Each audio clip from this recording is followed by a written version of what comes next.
Assalamualaikum warahmatullahi wabarakatuh. Alhamdulillahirrahmanirrahim. Wa bihi nasta'in wa ala umuri dunya waddin.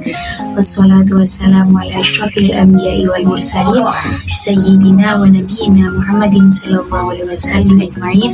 Amma ba'du.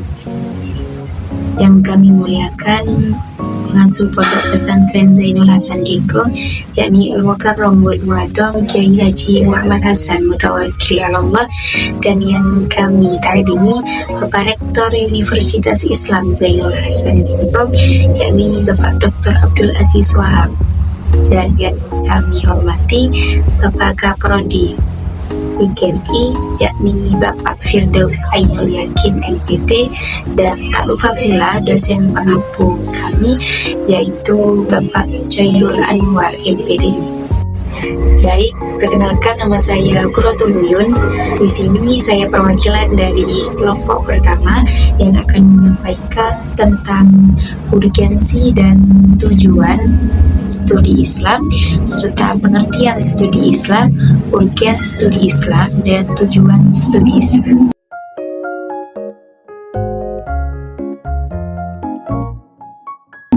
Yang pertama akan saya sampaikan yakni pengertian studi Islam. Apa itu pengertian studi Islam? Dan studi Islam terdiri dari dua kata. Yang pertama yaitu studi. Apa itu studi? Studi berarti upaya untuk memperoleh pengetahuan atau keterampilan.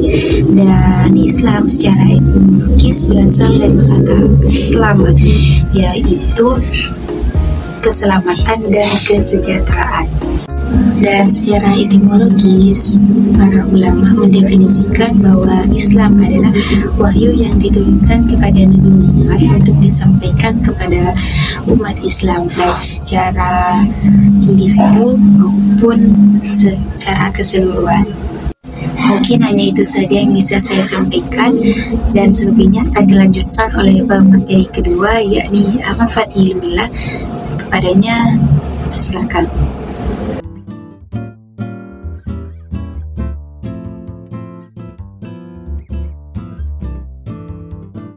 Oke, sebelumnya perkenalkan, nama saya Ahmad Fatihil Millah.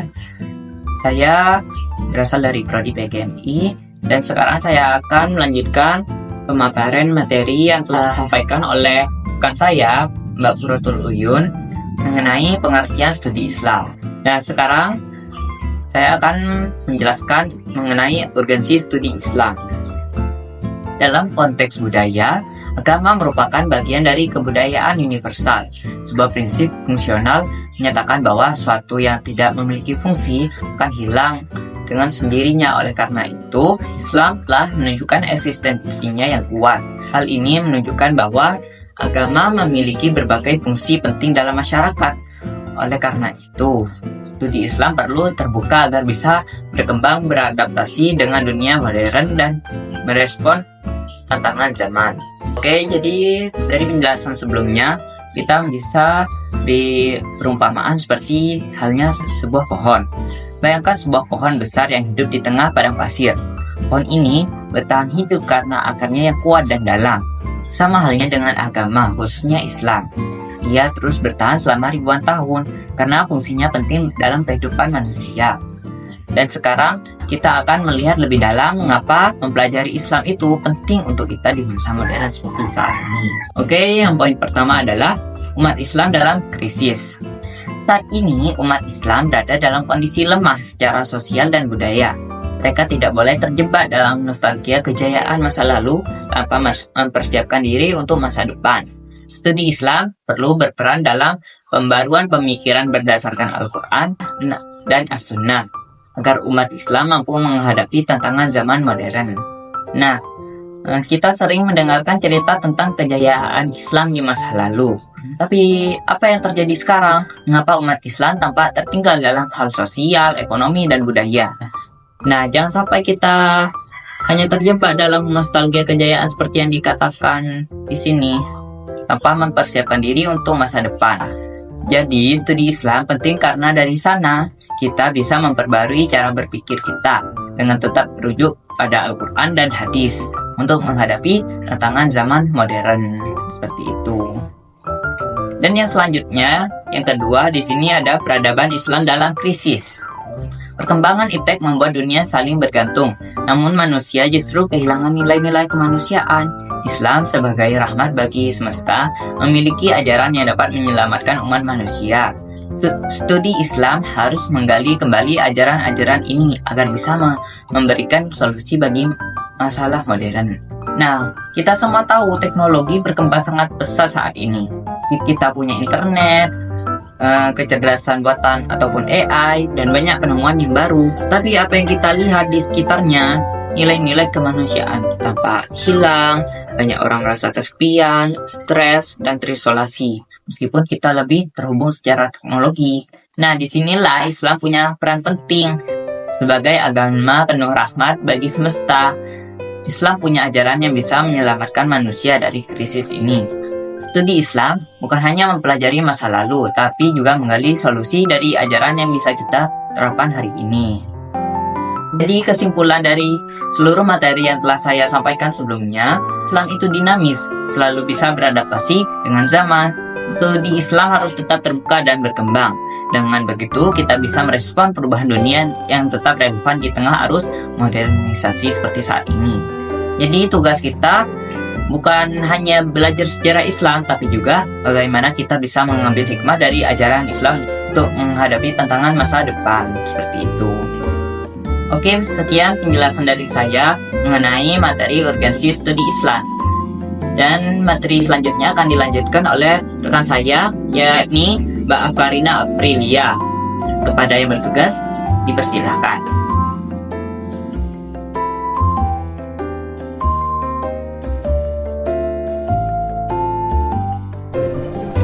Perkenalkan, sebelumnya nama saya adalah Afarina Aprilia. Saya dari Prodi PGMI semester 3. Di sini saya dari kelompok 1 akan menjadi pemateri 3 yang akan menjelaskan tentang tujuan studi Islam. Baik, di sini saya akan menjelaskan terkait tujuan studi Islam. Tujuan studi Islam adalah untuk memperdalam dan memahami apa itu agama Islam serta isinya dengan cara sistematis dan terarah. Ada beberapa rumusan yang menjadi pembahasan terkait tujuan studi Islam itu sendiri. Yang pertama, memahami hakikat agama Islam. Yang kedua, mempelajari isi agama Islam. Yang ketiga, meneliti sumber ajaran Islam. Dan yang terakhir, menganalisis prinsip dan nilai Islam. Mari simak penjelasan berikut ini. Yang pertama adalah memahami hakikat agama Islam. Studi Islam bertujuan untuk mengeksplorasi esensi yang sebenarnya yang berada dalam agama Islam itu sendiri terhadap agama-agama orang lain di dalam budaya manusia. Studi ini disandarkan pada keyakinan bahwa agama Islam itu adalah wahyu dari Allah dan bertujuan untuk membimbing, mengarahkan, serta menyempurnakan agama dan budaya yang ada di muka bumi ini. Kemudian yang kedua, mempelajari isi ajaran Islam. Tujuan studi ini adalah untuk mempelajari serta mendalami terkait agama Islam dan perkembangan serta penerapannya dalam kehidupan sehari-hari di sepanjang sejarahnya. Asumsinya adalah bahwa ajaran agama Islam itu sesuai dengan fitrah manusia yang menjadi potensi dasar agama Islam serta pembawaan alami manusia. Yang ketiga adalah meneliti sumber ajaran Islam. Studi ini bertujuan untuk mendalami sumber ajar Islam yang bersifat abadi dan dinamis, serta bagaimana cara tersebut diaktualisasikan sepanjang waktu.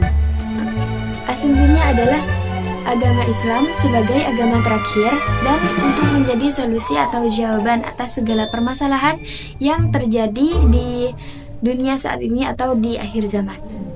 Kemudian yang keempat adalah menganalisis prinsip dan nilai dasar.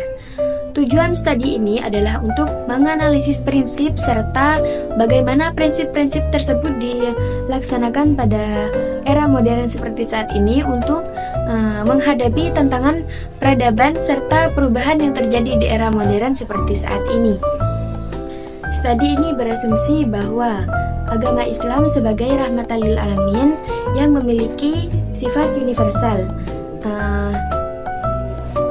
serta memiliki prinsip yang bisa memandu, mengarahkan kita sebagai manusia untuk menuju atau menghadapi tantangan peradaban serta budaya yang terjadi pada era modern seperti saat ini.